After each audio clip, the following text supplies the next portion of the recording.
but I am here with you. I want to connect with you this morning. This is the weekend edition. I'm moving over to my public page, and I'll talk to you a little bit about that.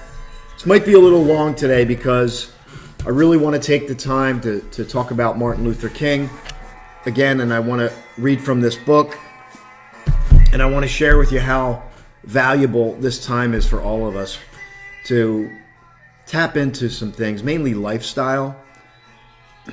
You know, it seems like we live in a money-chasing society, and there's nothing wrong with profits. But I think it's where we're coming from that really sets the tone. And I want to talk a little bit about that, but let's jump in and we'll see here. I'm gonna read from this book. It's called The Self-Reliant Entrepreneur. I've been reading from this book every day and sharing my morning ritual with you. So this is a book by John Jantsch. I hope I'm saying his name right. Probably not. Anyway, I met the author, and he signed the book for me. And it's nice because it's a daily reflection. And I love things that, and this is a lesson for you as well. I love things that you can connect with quickly. You can make a part of your day, because we live in a world that's fragmented, and the quicker, sometimes it's good to be able to quickly connect. However, for this, I want you to engage with me. Good morning, Lisa. It's a pleasure to have you here on this public platform. And if I've served you and I've poured into your life, I just ask that you share this. I really want to get beyond the threshold, because in order to continue to grow, I need to get my message to hundreds of thousands of people. And you may say, well, why do you need to get to hundreds of thousands of people? Because the numbers are the numbers. I come from a sales background, so I know that not many people are going to engage, right? So in order to increase engagement, you need to reach more people. And then, as you know, I'm always working on my message, my delivery, and coming up with studies and ways to move your. I want to stir you up. I want to provoke you. I want to move your heart and mind. I want to tap into your deepest purpose and help draw it out. I mean, that's what I want to do. And you may say, well, who are you and who are you to do that, and why do you want to do that? And the reason is I struggled so much with my own self and my own purpose and not being aware, and butting up against the limitations and just struggling for many years with low self-esteem and lack of belief and all of those things for many years. So I'm going to talk about Martin Luther King today. I'm going to read from The Self-Reliant Entrepreneur today. This is a part of my morning ritual, and I do some other things that I'm not going to get into right now, but let's jump into this book right now. Let me read this. It's April 4th today, and by the way, how are you? Tell me how you are. Gosh, take a moment. Just allow yourself to breathe. Allow yourself to go, oh my God, okay, let me just, hold on, let's do this. Let's do this. Off script, let's do this. Take a moment, right? Just calm yourself. Just allow yourself to breathe. Everything is going to be okay. I promise you. I can't promise that it's going to be smooth sailing, but I can promise you everything's going to be okay. I want you to engage. That's all. I'm asking you to engage. I'm going to pour my heart out to you and create more ways. Hey, Maribel. Buenos dias, señorita. Buenos dias, señorita. How are you doing today? All right, let's jump in. April 4th. This is called In the Way We Empower. The power people possess to annoy me, I give them by weak curiosity. No one can come near me but through my act. What we love, that we have, but by desire we bereave ourselves of the love. That was written by Ralph Waldo Emerson. Self-Reliance in 1841. Oh my gosh, 1841. Wow. Anyway, let's talk about the author's reflection. I have a different reflection. I don't quite agree. Not that I don't disagree with the author, but I think there's a better way to interpret that. But here's what he says. How much of your brilliance is censored through compromise? Compromise, when appropriate, is not itself a problem. It's when you decide to concede some element of your dream based on the words of another or the norms of an industry that give those words and norms meaning and the power to steal your self-reliance. Say hello to me. Let me know where you're checking in from. If this is your first time hearing me, say hello. Let me know where you're dialing in from. The following quote is usually credited to Eleanor Roosevelt. And here it is. No one can make you feel inferior without your consent. You've all heard that quote before. I used to put it this way. I used to allow people to make me feel inferior because that's how I showed up. I can't blame someone else because people are going to treat you the way you show up.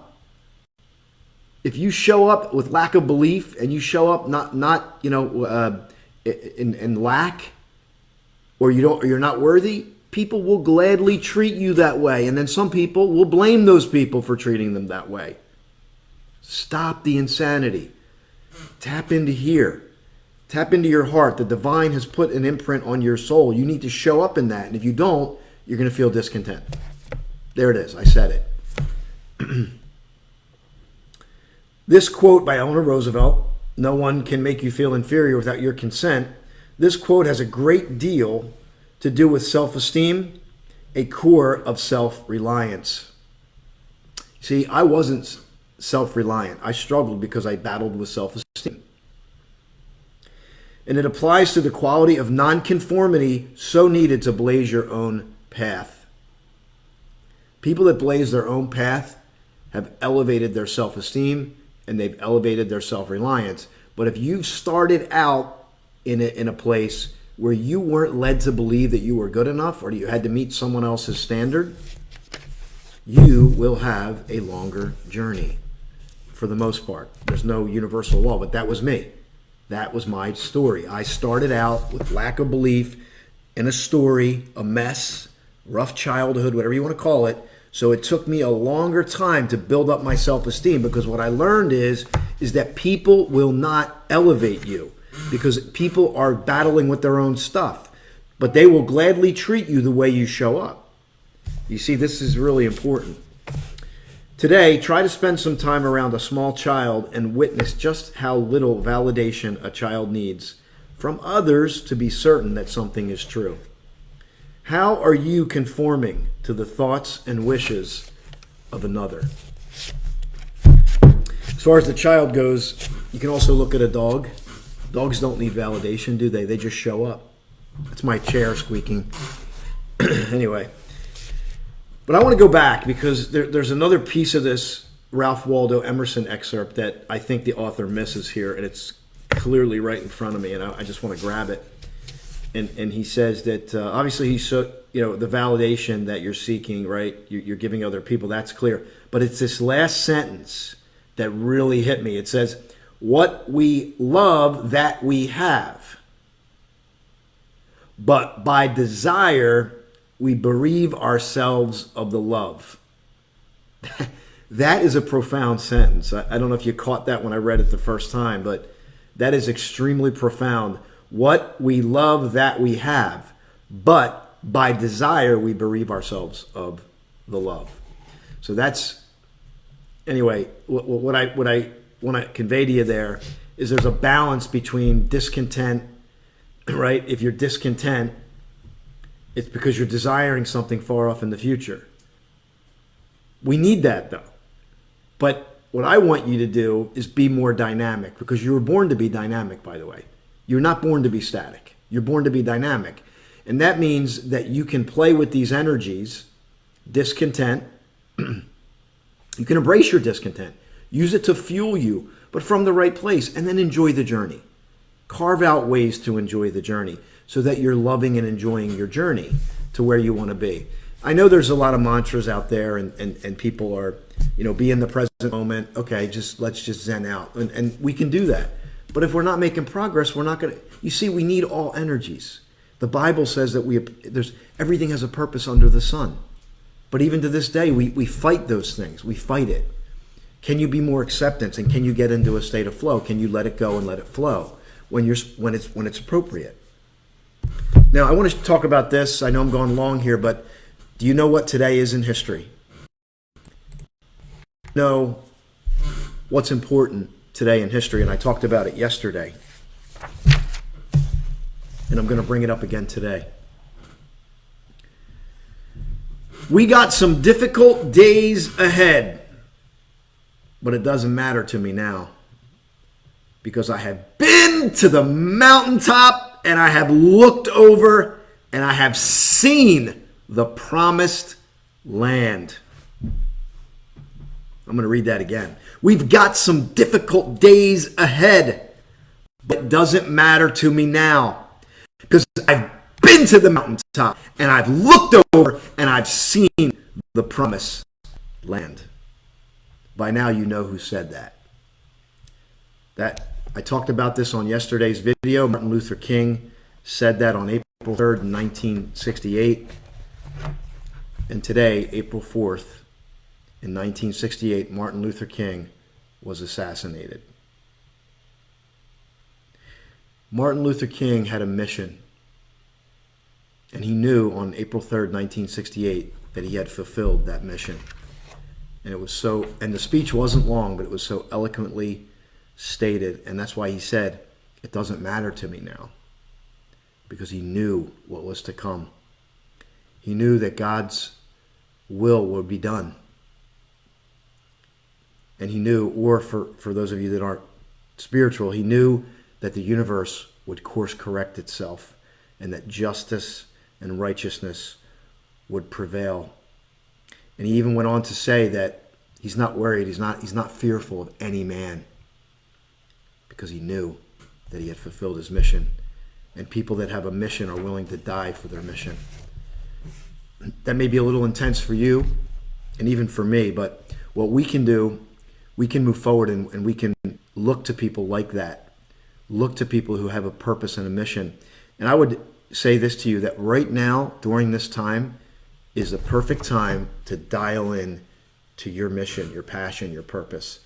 Dial in, dial in, dial in every day. Dial in. Because every person has a mission. Every person has something inside. Every single one of us. We have so much. We have miracles inside. We have massive intelligence inside. We have so many things that are meant to be expressed in this physical plane. You know, you're not two bookends in the universe. You are the books in between that need to be read. You are the lands that need to be discovered. You are the mountain that needs to be climbed. You are the mission that is meant to be fulfilled. So anything that you think less of that is something that you sort through. And if these feelings and emotions come up, don't fight them, embrace them so you can let them go. So today, I just want you to grab some of what I said here. It's very, very profound. And, step into your mission, your passion, your purpose. What is it that you're meant to do in this lifetime? I'm going to share a couple things with you here. If you're going through a financial hardship, or you're wondering what to do financially,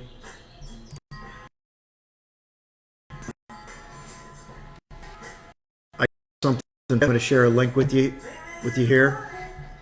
I'm going to share my YouTube channel, which is right here. I'm going to upload these videos up to YouTube, and I just ask that you share it. To be a voice today, there's a lot of voices today. So if you can help me share the message, I'd really appreciate it. And then I'm going to share with you, I linked up with Laurel Langmeyer. And Laurel has a program called Financial First Aid Kit. It's a $77 investment. It could save you thousands of dollars, tens of thousands of dollars. So this is Austin. This is Meet Me in the Morning. Step into your own power today. Pioneer, blaze your own trail. And I'll see you tomorrow, guys. God bless you. I love you. Talk to you soon.